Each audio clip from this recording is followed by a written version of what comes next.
Last time on Sealed Only Sunday.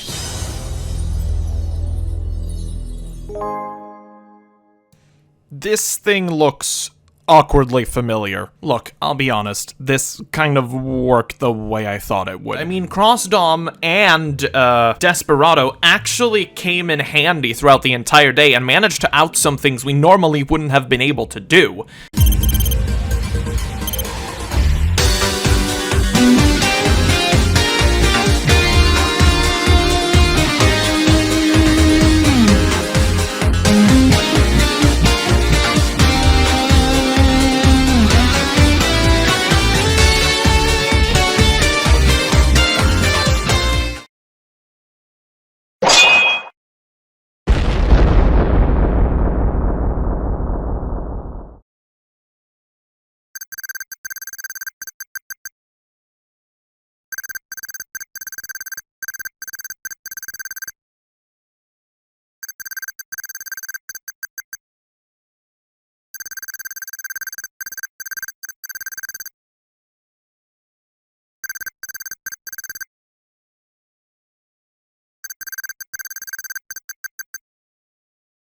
Another day, another card game. Welcome back to Sealed Only Sunday, where in the last episode we got ourselves absolutely destroyed by literally every deck thrown at us, including Aroma Jar.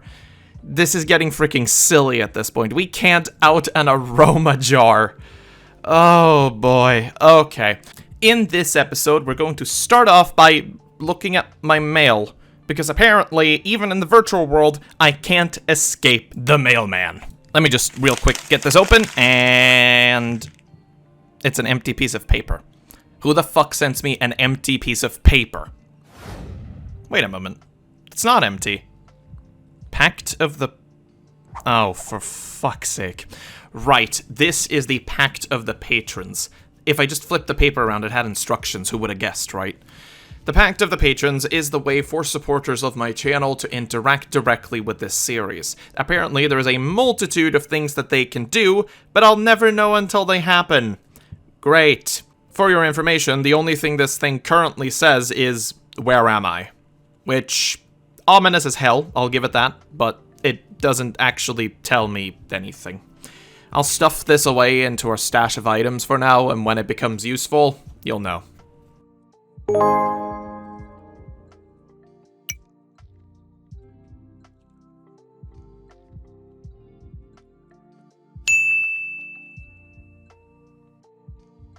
Right, so in this episode, we desperately need a way to improve anything in our deck at this point.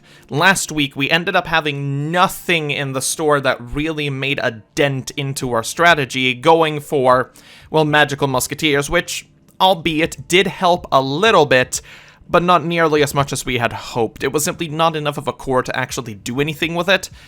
And it just became a mess. We really need to either pick up something that supports our strategy or a set that can build a strategy on its own. There are a couple of those, and we have already opened Genesis Impact, which happens to be one of them, picking up most of the things we would need to run a very, very simple Drytron list. But there's also the chance of getting structure decks that could be useful, because a lot of them have at least strategies that you can play half and half mixing with someone else. I don't know. Everything's left in the heart of the cards, and the only way to find out is to go there. I'm just gonna click the button and make a prayer that this week works out.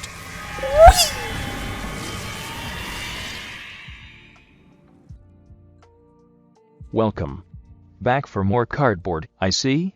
The stock has once again been refreshed. Surprisingly, there's a couple of repeats today. You'd think a slot machine would be better at picking random numbers. But alas, that's just the way it is. I hope you'll find something to your liking, despite the repeats. Best of luck today. Aw, thanks, Todd. Considering how it went last week, those words are appreciated. Now, the keen-eyed among you may have noticed that we have a new option in the top right named Enact the Pact. Turns out, this pact is more useful than I initially thought. It's not just a way for our community to interact with the show directly, it also passively helps us in certain ways. More specifically, the pact is an incredibly powerful item, but only in the way that the viewers want.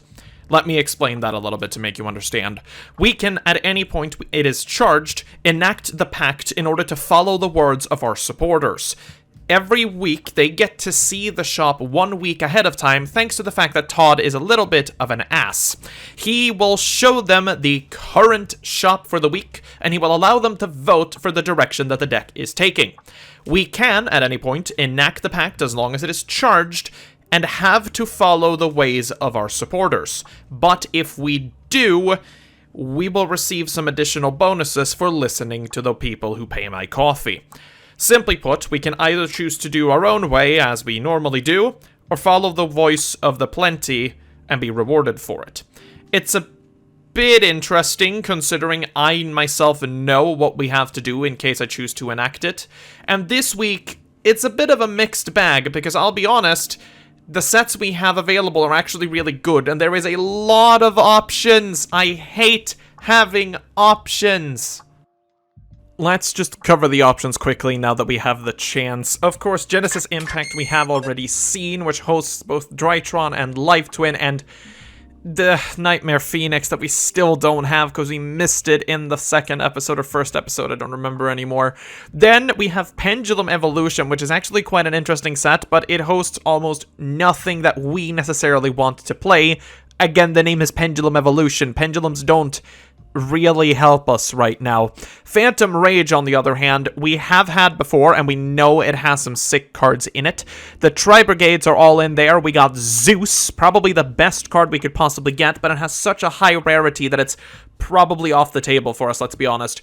Lastly, we have Mystic Fighters. Mystic Fighters is an incredibly interesting set, being host to both the Dragon Maids and the Math Mech archetype.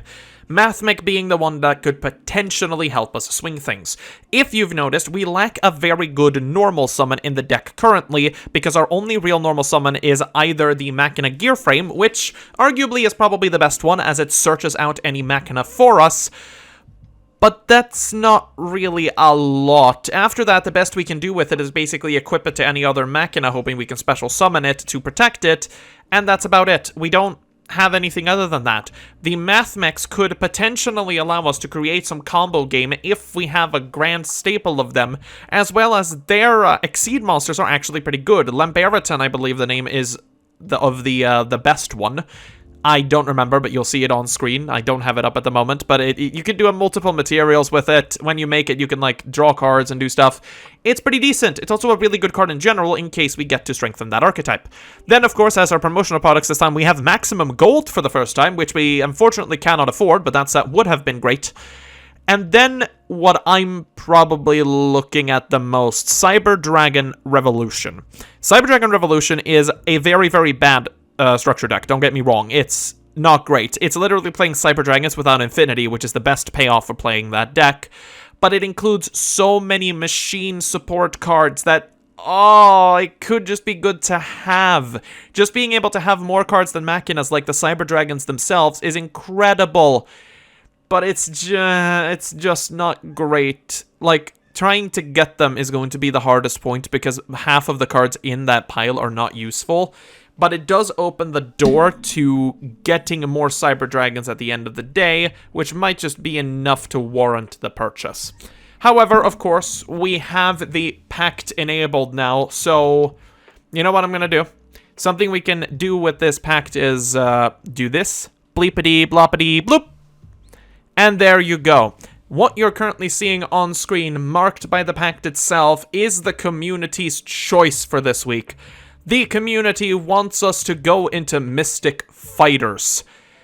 Oh, gods. Okay, so here's the deal. If we choose to dive into Mystic Fighters, we need to spend a majority of our budget doing so in order to enable the Pact reward. The Pact reward is random, but could be anything that might help us out here. Honestly, I'm debating it. Cyber Dragon Revolution is super good, but the community speaks for Mystic Fighters. So I guess we have to go Mystic Fighters. I am going to enact the Pact. With the Pact enabled, I suppose we're going to have to dive as deep as we can into this, and the deepest we can go is 7 packs of Mystic Fighters. So that's what we're gonna do.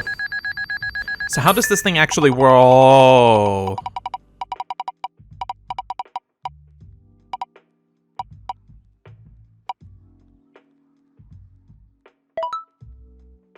Well, I guess this ended up being the correct choice after all, because we're not opening 7 packs, we're opening 12 of them.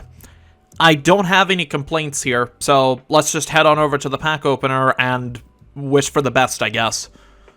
You know, I'm actually somewhat excited to be opening Mystic Fighters. I don't think I've ever had the chance to actually play the Mathmex, but this is enough a good a time as any, I guess. So we're going to start off by opening Gene Raider Boss Bite, Tempest, Dragon Ruler of Storms, Mathmech Nabla, Dragon Maid Changeover, and Albertian off the top. Wow. That's pack number 1, and we already have the best Exceed we could have gotten. Jesus. Alright, pack number 2, we're looking at another Gene Raider, Multiplication, Dark Word Deal Links, Firefist Dragon, and Dragon Maid Nidyarl. Okay. Right, pack number 3, we're going for Mathmech Sigma, Dark World Dealings, Dragon, Boss Loot, and Boss Quest. Having a Sigma there is great, actually. Right, pack number 3, we're going for Tin Hank, Garn Dragon, whatever, Monster Gate, Band of All Calamities, and Mathmech Equation. Pack number 5 is going to be a Debris Dragon, Balancer Lord, a Division, another Dragon, and a Nurse Dragon Maid. Oh, that's interesting. Pack number 6 is going to be True Band of All Calamities, Lone Fire Blossom, Sign Up Backdoor, Dragon's Gunfire, and Kitchen Dragon Maid. It's looking like we might be able to splash Dragon Maids here. Pack number 7 is going to be another Mathmech Sigma, Balgrade Naturalia, Debris Dragon, Dragon Maid, and Mathmech Super Factorial. 2 Sigmas is good, though. Right, pack number 8, Mathmech Division, in addition, Dragon Ravine, Gunfire, and Lorepar. 2 Mathmechs in that pack, that's awesome. Pack number 9, another Dragon Ruler, Debris, Boss Room, Downtime, and a second Equation. Number 10 here, come on. Gene Raider, Boss Loot, Earnest, Hospitality, Blossom, and Boss Quest. So the last one there wasn't really anything useful, but we still have 2 packs to go, so I am not afraid. For pack number 11, we got Boss Fight, Rejuvenation, Blossom, Stamping Destruction, and a third Equation.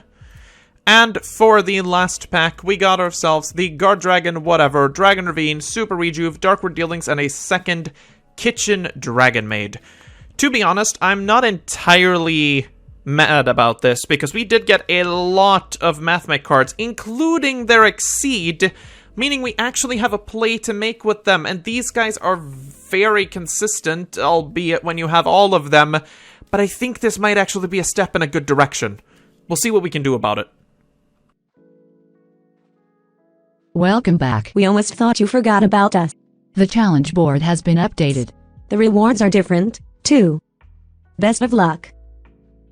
I see the community is back to creating nothing but memes, but hey, who am I to stop them, right? The challenges today are kind of interesting, to be fair. Time Warped, of course being a reference to the other series, is probably the most doable out of the bunch, but the reward is the least needed one right now. A wild card for a rare card is not really interesting at the moment. Sunlight Yellow Overdrive, on the other hand, actually gives us a star chip, and it's probably possible considering we still play a couple of Machina Overdrives. Underdog is going to be the hardest one for sure, and DP is not that effective right now. I think we're just going to take the Sunlight Yellow Overdrive challenge and hope for the best, because if we do succeed, we finally get a star chip, and we might be able to do some upgrading. Alright, with that, let's go do some deck building. Well, this week is certainly shaping up to be something. Not only with challenge in tow, but the fact that we actually make a dent into our deck build with something that, well, might come in handy. I'm not going to say it's going to be great, but I do have an affection for the Mathmechs, and considering we pulled a lot of them, including the best Exceed they offer, I don't see why we wouldn't go for it. They're an excellent rank 4 engine, which opens up a lot of doors going forward. Not only that, but half of them are tuners, meaning it also opens up synchro plays for later on. Of course, we didn't pull the actual Mathmech Synchro, which is one of the best cards they have, but we'll make do without it. So for this week's deck build, we are including a bunch of the Mathmechs that we pulled. In fact, we're including nearly all of them. 1 Addition, 1 Division, 1 Multiplication, 1 Nabla, and 2 Sigmas. This will allow us to kind of well search the deck to go into Alimbertion, but they actually have some effects of their own that can be really handy outing things we've had trouble doing before. We have Mathmech Edition. Mathmech Edition basically special summons itself and gives 1,000 attack to something, which is quite good. Division, on the other hand, when it's sent to the graveyard, we can target a face-up monster on the field and its attack becomes halved. This will let us beat over big beat sticks we wouldn't be able to do otherwise. Multiplication is probably the best use we have because we can turn a Cyberse monster into level 8. This means if we get multiplication on the board, we can make it a level 8, meaning we only need one of our machine monsters to overlay for Dingirsu. It's a surprising card that I almost wish we pulled more of. Nabla is probably the best thing we have as it searches any Mathmech monster by tributing a Cyberse. The only ones we're having currently is Mathmechs, of course. But being able to tribute it to go into something like Multiplication that could target itself, make it a level 8, and then summon any of the Machinists to make Dingu seems pretty good. And then, of course, we have the 2 Sigmas that can special summon themselves while you have no monster in the extra monster zone, which we rarely do. This might just be one of the most consistent things we can go for. Then, we are also playing 2 Mathmech Equations, which just allows us to special summon one of them from the graveyard in case it ends up there and it gains 1,000 attack, which, albeit, we don't, like, the highest attack among them is Division, I think, that has 1,500, so they're not big bonkers or anything, but they're good materials with diverse effects that may come in handy. Lastly, we're also playing the Billion Blade Nayuta because we could pitch Mathmech from the deck to increase the attack whatever it's equipped to, and if we equip this to Alimbertion, at the very least it has some weird form of protection. We're also playing the 1 Balancer Lord, which is a level 4 that once per turn we can pay 1,000 life points to normal summon 1 extra Cyberse monster. This can come in handy because, you know, Mathmechs are Cyberses and summoning an extra one is probably never a bad thing. On top of that, of course, we are playing the Machina Core. We're playing the 3 Citadel, the 2 Aerator, the 2 Irradiator, the 1 Megaform, the 3 Fortress, and the 3 Gearframe. We've kept Gearframe in simply because it is a summonable level 4 that searches out what we need in the deck. The 3 Machina redeployments are also still here because, of course, they search as the Fortress and Citadel. We have the 2 Galaxy Cyclones, 1 Limiter Removal, 2 Supply Squad, which I want to get rid of ASAP, but it still draws us cards, which is neat. 2 Back to the Fronts, because again, it does a thing. 3 Machina Overdrive, because this searches a Citadel at quick speed, and now 3 Solemn Strike in the main board to deal with whatever we feel like. The extra deck is the exact same as last week, but we have included Alimbertion, and the side deck is a mess. Honestly, this week is shaping up like something. I'm starting to like it. We may have to dive into a Cyber strategy now that we have access to some of the Mathmechs. And there's a lot of good cyber support. Again, we unfortunately missed Signet Mining, which would have been absolutely tremendous to have at this point. But what can you do? There will be more chances. For now, let's head into the Lupine Weekly and find out what our community is throwing at us this week. Alright, this week we have an absolute blast of a lineup of duels, and the first duel of today is going to be against Lardax playing Marincess. Oh no. Blue Tank goes into Blue Slug, which of course searches the top 3 cards and gets the Marincess Wave, I believe the card is. I never remember. The other thing goes into the other, like, these names I will never remember. It is Marincess. I know that one is Mandarin. Mandarin gets special summon, which goes into Anemone. Anemone is going to bring back Blue Tang, which is going to go into Crystal Heart, activating Battle Ocean, going into the Coral Reef, I believe, equipping 3 of them passing turn, and, that's a big chunker. Luckily for us, we are able to get rid of the Battle Ocean on our turn using Cosmic Cyclone, which is probably our one way out of this matchup. We go ahead and normal summon our Machina Gearframe, activating Supply Squad, going into our Irradiator, protecting our Irradiator, but unfortunately that's the only thing we can do this time around because we don't really have a hand to deal with anything else. Pink is going to summon Blue, Blue is going to send Mandarin, going to overlay Link, whatever. Special summon the white one. I will eventually remember their names, I promise. Battle Ocean comes down and normal summoning Swap Frog, or rather special summoning Swap Frog by pitching the Ronin Toadin, dumping the Dupe Frog, going into Toad, going into Anemone again, and oh god, this isn't looking great. Going into Marbled Rock, and this is a lot of incoming damage. Going to battle phase, Marbled Rock is going to punch straight over our Radiator, which is also going to be punched over, but we bring back our Citadel at the end of the day. As Lardax is forced to pass turn to us, we draw Equation, now holding 2 with not a single Mathmech, so maybe this was a mistake. All of the effects are going to trigger here, and he's going to get half of his combo back to hand, activating Frog to special summon Frog. We go into the battle phase, punch the Frog, Doesn't go off, we get hit with a wave, nothing happens as Marbled Rock protects it. We are probably very dead here. We set 2 cards to fake out. Of course, the wave comes down again when we attempt to blow up. He doesn't even have to negate with the frog. Wave comes back to hand, and the bogus continues. I don't even know if I need to commentate on all of this, because you can probably see we're pretty freaking dead, aren't we? Battle phase comes down, we get punched over by a massive monster, draw a card for supply squad, but the damage on board is enough to kill us, and we scoop them up. Game number 2 is going to be sped up because, surprisingly, this game took a long time. For most of this game, we were going back and forth, back and forth, back and forth, as you will very soon see. We attempt to go for our overdrive here to stop him from doing his original combo way before he gets out of hand, but unfortunately, he has the Ash to stop it. He does the Marincess combo quite well here, but manages to screw up the frogs, forgetting to dump the correct frog. This way, he's not able to go into a totally awesome, which kind of saves us, as Bubble Reef is the name of the Link 4.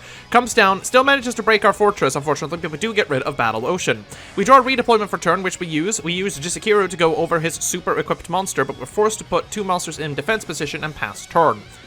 On his turn, he attempts to do his entire combo once more, because Marincess are very good at recycling their resources, and he manages to do just that, going into full combo again, but this time he decides to use his frog to bounce our Jisekiru back to hand, because he needed an extra material. However, he does still go into Bubble Reef equipped with 4 cards, and then special summoning 2 other ones on board, managing to get 2 frogs, so he actually goes into totally awesome as well. And this is the most horrible thing we've ever seen. He has to negate the effect of Citadel here in order to not have his board blown up, but I suppose that's the best thing he could do. The board's still big. We do use the Jisekiru that he gave us again, punching over the blue tang in battle phase using our fortress, but that's about it. Again, passing turn back to Lordax, he manages to do his entire combo for a 3rd time. These princes, water, whatever they are, just don't want to die. Battle Ocean comes down again and full combo goes off as described. Going into the battlefield, destroying us thing, going into Citadel. When he attempts to attack Citadel, we activate our Scrap Iron Scarecrow. Wow, we attempt to activate Citadel, but it's hit with an infinite impermanence, unfortunately, so we're forced to wait until his turn as we attempt to battle Marbled Rock, which does nothing because of its own protection, and we pass turn. We then, during the draw phase, blow up our Citadel yet again just to get rid of all of his big monsters, as he attempts to do full combo again, but now only having 3 cards in his extra deck and no way to shuffle the Marincesses back. He goes in and destroys our division, and we block 1 attack using our Scrap Iron Scarecrow, drawing into an Irradiator. At this point, we do manage to battle our way through a little bit here. Citadel gets banished off of a DD Crow. He attempts to attack into our Citadel again, but we have the Scarecrow for it. We beat over the Seahorse, and just as it's looking as bleak as it is, we draw ourselves a Galaxy Cyclone, which does nearly nothing, and then something interesting happens. We go into Battle Ocean once again as he links off into Access Code, but just as he does, time is called. At the end of time here, we decide to activate our Galaxy Cyclone just to show that we had it, but due to time rules, we actually scum away a draw. I can't fucking believe it. So with a draw under our belt, we're going to our 2nd match of the day up against King Diabetes, our old Dragoon Cup friend, this time playing Cyber Dragons. Galaxy Soldier is going to come down, normal summoning the Ash to go into the Dragoon, and oh, I don't think we can out a Dragoon. That guy's big. We go for the Irradiator, which he lets through, normal summoning the Gear Frame, which he also allows to go through as we go into our Galaxy Cyclone, which hits an impermanence that doesn't do us much. Going into Air Raider, but Air Raider gets negated, and at this point we don't have a choice but to tag out for Air Raider, going into our Citadel, but it's just not big enough to do anything. We deal some damage over the Anaconda, setting a card, but we are up against the might of Daddy himself, and there's not much we're going to be able to do to it. We activate Solemn Strike just for the shenanigans of it, tagging out our Air Raider for our Radiator, which ends up not really doing much. Citadel comes back, but what does that do for us? Core is going to blow up here, but it still draws him the Cybernetic Overflow. He goes into battle, beats over our Radiator, passes to us, and, we're staring down a Dragoon. We go into battle phase, we punch into the Dragoon to go out like a man and scoop them up. For game number 2, we make Diabetes go first, and he just passes turn to us. Well, that was simple. Alright, we're going to go into our Irradiator here, setting a card and passing our turn, as we don't really have anything else we can do. Here comes a Cyber Dragon, special summon the old traditional way. As we hit it with a Bottomless, he goes into Pankratops, and then going over our monster with a Kaiju. Okay, we'll go for the redeployment here, going for our traditional combos. We have something to beat over Pankratops, but he does decide to pop his own Kaiju using it, as he only takes 2500 from a punch to the face. During his turn, he activates Red Eyes Fusion, and in comes Dragoon again, blowing up our fortress, and we decide simply to not summon anything, as he forgets to attack with it, which is going to not matter in the end anyway. We use a Kaiju over it to special summon 2 of our monsters in defense position, once again going on the defensive here, as he goes into battle and punches into our Mathmech Sigma, which is just going to be banished, as we draw into the Irradiator. We decide to switch our Fortress to attack position to bonk into the Jizukiru, triggering the effect of Fortress to destroy it and summoning Citadel from the grave. As we go for one big bonk with Citadel, we summon back our Fortress to the field, pass our turn, and hope he doesn't have a response. He sets 3 cards, passes it back to us, and this may just need the break that we needed. We go into attack position, attacking over an Ash Blossom and going Citadel for game. 1-1 here in match 2 as we head back into it, and our hand this time is rather bad. We're going first once again. We attempt to go a Gear Frame, but it gets impermanenced, so we're stuck with nothing but a Gear Frame on board. His first card is going to be a Pot of Prosperity, which is going to reveal Red Eyes Fusion. He doesn't decide to take it though, he takes a Core instead, which reveals probably that he has one already. Normal summoning in the Core, going into Cyber Repair Plan, then linking off for Almirage, activating Repair Plan to get himself a Galaxy Soldier. Galaxy Soldier is of course going to activating its effect to get a Hearse, and I realize now that I should have used my Bottomless right here, because Almirage is one hell of a card. I activate Bottomless, but of course Almirage will protect the Nova, and that was really good play by him, because that stopped me from doing literally anything. Infinity is going to come in, swoop in our Gear Frame as we get punched in the face, taking half damage, of course, because of Pot of Prosperity, thankfully. He sets 2, passes to us, and we don't have a clean way out of this one. We'll go for a Radiator here, attempting to activate Air Raider, but that does get negated by the Infinity, so we activate the effect of Irradiator, but that gets hit with an Impermanence, and we're forced to pass.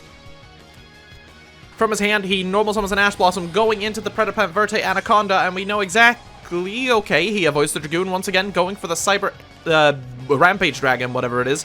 Activating, he had Cybernetic Overflow, right. Yeah, we take a hard defeat on that one. Match number 3, going up against Boss K once again, who is this time still playing his sealed-only Orcusts. Our starting hand is rather terrible, I'll be honest, but we do manage to get a Citadel out as he normal summons Shade Brigadine. Normal summoning, what? Gear Frame. We decide to Psalm Strike it immediately as he goes into a Foolish Burial as we activate back to the front to get our Citadel back. He uses Terraforming to go into Orchestrated Babel, then activating Opening of the Spirit Gates to get a Dark Beckoning Beast to hand and passing turn to us.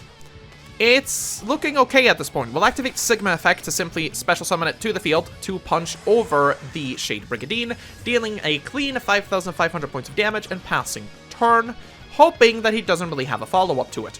He normal summons Dark Beckoning Beast, he draws the Chaos Beckoning Beast, we decide to way too early activate our Citadel here. He activates the effect of Opening the Spirit Gates to bring it back and get the Chaos Summoning Beast on board, going into Orchestrated Babel, going into Linkaribo, activating the effect of Orcus Nightmare, which sends Worldborn summons Nightmare. You have seen this before. Galatea comes out, which shuffles something back in and gets him the Crescendo.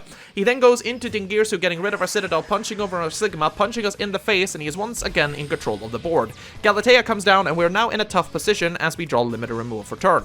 We decide to go into the Fortress, attempting to battle here, but that is, of course, going to trigger the Nightmare, so we trigger the Limiter Removal, which gets countered by Crescendo. We still manage to get over him, but he does send a Symbol Skeleton, bringing back the Dingirsu, which is going to be enough to send the Fortress to the graveyard. Oh, it's looking tight. He's going to activate Crescendo, bringing back the Brass Bombard, normal summoning a Dark Beckoning Beast to get the Opening of the Spirit Gates, forgetting that he's now locked into Dark Monsters, punch us in the face with Ningirsu and 0 damage from Dark Beckoning Beast, and if we draw a Machine, it's the end of the game. We draw a Machine. We get our Fortress back on board, punch over a 0 attack monster, and thanks to that little goof, we take a win. For game number 2, we are once again back in Speed Up Land, because it turns out Boske has opened a couple of packs, and he's playing Mystic Mine. He decides to set 3, we hit 1 with the Galaxy Cycle, which turns out to be a Crackdown. We go into our Machina Fortress, punching him straight in the face, passing turn. He then sets 1 card, passes turn. As we go to battle phase, he hits us with a Pog Blade, and we're stuck doing nothing for a while. At this point, he normal summons Scrap Recycler, which sends the Worldborn, going into Dante of all things, which gets him a Citadel into the graveyard. Or not Citadel, sorry, Fortress. And here comes the Mine. We know at this point that we need to go in as hard as we can before that mine lands, and he, tribute summoned a literal malicious, because that's something you have to do sometimes. Mystic Mine comes down, and we spend a lot of turns just passing back and forth, not really doing anything, because that's usually how it looks playing under Mystic Mine. At this point, we simply have to keep abusing everything, normal summoning our own Jisekiru in order to try and outmine eventually. It doesn't really happen though, as we pass back and forth for, again, a couple of turns as Cosmic Cyclone gets rid of our bottomless trap hole. He summons the Dark Beckoning Beast, going into Chaos Beckoning Beast, then setting another field spell to prevent us from doing anything.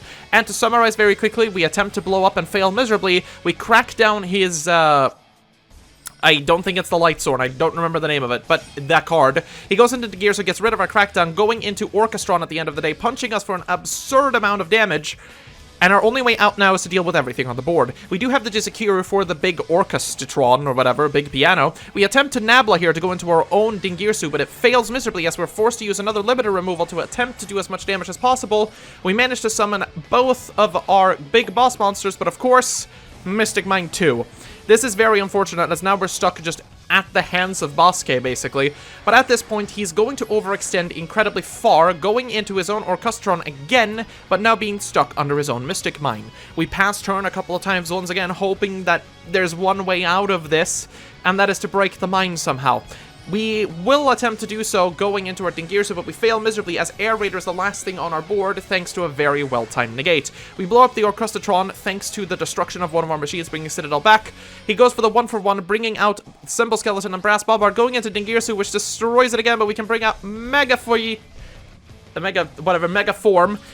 And he's afraid of the Citadel, so he simply passes turn and accepts defeat, and thank God for that, because that one was incredibly sticky.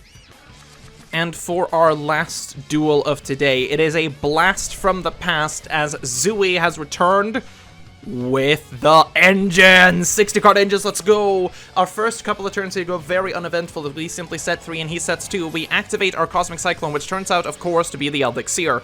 That brings out our big boy Eldritch here as we go into our Nabla, summoning Division, going into Alimbertion for the first time as we pitch 2 cards to get our Billion Blade to hand. We go Billion Blade onto Alimbertion, punch into the face down here, but it turns out to be Squamata, so all of that was for nothing. We activate the effect of Alimbertion, Billion Blade at the very least, to get our multiplication back to our hand and then passing the turn. It's unfortunate because we are going to take 2,500 fat ones from Eldritch here, but there's not much we can do about it. We activate back to the front to bring back the Alimbertion, even though it doesn't have any materials, as we draw ourselves into a redeployment. We pitch the Fortress in order to get Gearframe onto the board, drawing ourselves into the Megaform and Citadel, pitching the Citadel to go into our big boy, crashing it into Eldritch to special summon Citadel from the graveyard in order to deal a hefty chunk of damage, 1,800 extra, and then we activate our Overdrive, tagging into another Citadel, and that actually takes us the swift Game 1. Game number 2, on the other hand, is not going to come as easy now that Zui knows exactly what we're up to. He's going to opt to go first here, activating Cursed Eldland, getting the Golden Boy to his hand. Activating the Golden Boy, pitching the Shadow Fusion to destroy Cursed Eldland in order to set another card from the deck in order to special summon the big boy, going into Verte Anaconda using it and the normal summoned Ash, going into Dragoon with 1 negate in hand, and we didn't side in any Kaijus because I completely blanked on the fact he has Dragoon. Crap. We activate the Cosmic Cyclone, which of course triggers the face down card as we stare down some hefty beasts. We go Gearframe, Gearframe gets immediately negated. We go for the redeployment, which is going to give us Fortress and Citadel, which it just isn't enough to deal with the Dragoon. We're going to crack ourselves into the Predapan Verte Anaconda for a chunk of damage, but that's going to be just about it. Dragoon is going to activate a force, getting rid of our Fortress, which brings back the Citadel. We will trigger the Citadel immediately just to attempt to get rid of everything, but Dragoon punches it in the face, and since Scrap Iron Scarecrow targets, we can't negate Dragoon's attack, and we lose Game 2 very swiftly. Game number 3, however, we have not given up yet. If we can take out the engines, we're on a good roll. Right, we set 1 card, activate our Supply Squad, and going into our Air Raider, hoping that it's enough to at least ward him off for a couple of turns. Galaxy Cyclone comes out, banishing our Bottomless Trap Hole as he sets 3 cards past his turn. Interesting. We get ourselves an overdrive that we decide to set after summoning multiplication, making it an 8, going into Dingirsu. He activates the Elixir, and we are forced to send the Eldritch here. Scamanda is going to attempt to destroy our Dingirsu using its flip effect, but fail thanks to its own protection. We set the overdrive, and here's where it gets funky. He activates the Eldritch, the Golden Lord here, becoming a very normal summoning the Winda, going into Predapant Verte. We chain the overdrive using Dingirsu's protection to go into Citadel, blowing up Citadel before he has the chance to bring out Dragoon, which forces him to use Triple Tactics talent to steal our Dingirsu for a good punch in the face. And that ends his turn. We actually out the only way he has of going into Dragoon naturally, which is a good start. They're going to Machina redeployment here, pitching the last Bottomless Trample, grabbing a Gear Frame and a Citadel. Gear Frame is going to pull up a Fortress. Fortress is going to special summon itself. We are going to attempt to equip ourselves onto Dingirsu, but it is going to fail, but we draw a card off of the Supply Squad as well as the Machina Overdrive. We go in for the Beatstick over the Conquistador, and at this point, Zui can't swap that card into attack position because he will be out-traded by us. Hakiru is going to come down here, and as he goes to pass his turn, we draw an Air Raider for turn. He goes for the Hakiru to banish one of our Citadels, which is unfortunate. We normal summon our Gear Frame, which is going to search the Irradiator. Going for the Air Raider here, activating our Gear Frame to protect our Machina. And then we're forced to pass again. Our board state at this point is pretty good, though. Elixir comes down, of course. Cosmic Cyclone is going to get rid of our Gear Frame, so we're going to chain the Air Raider to bring out a second Fortress, and in comes a second Eldritch. At this point, we get a Supply Squad trigger, as well as a Machina Citadel. During the main phase, he is going to drop us with a fat Dark Ruler no more, and proceed to do nothing. Okay, Zui. We are going to go ahead right into our draw phase, blowing up the Citadel at our earliest convenience, really, because we have game on board. But I fuck up! I didn't notice that my Citadel was already in attack position because I thought I brought both of them down to defense, but I didn't! So we actually have to survive one more turn with back to the front, bringing out Citadel because of my own stupidity.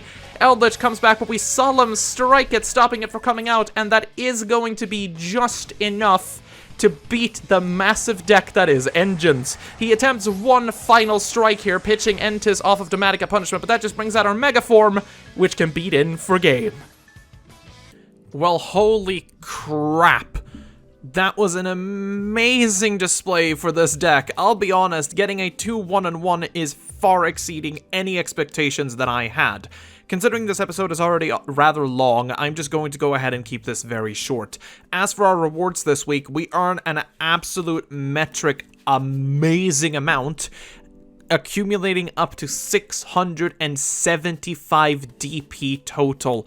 That is absurd, but more so than anything, we completed our challenge, meaning we actually have a star chip to spend next week on an upgrade for the virtual world. You'll have to wait and see next week for how that works. But now, as always, I'd like to thank you for watching this video. If you enjoyed, remember to click the subscribe button, click the like button down below, leave a comment, you know the drill already, you've watched multiple episodes of this. As always, remember to stay safe out there.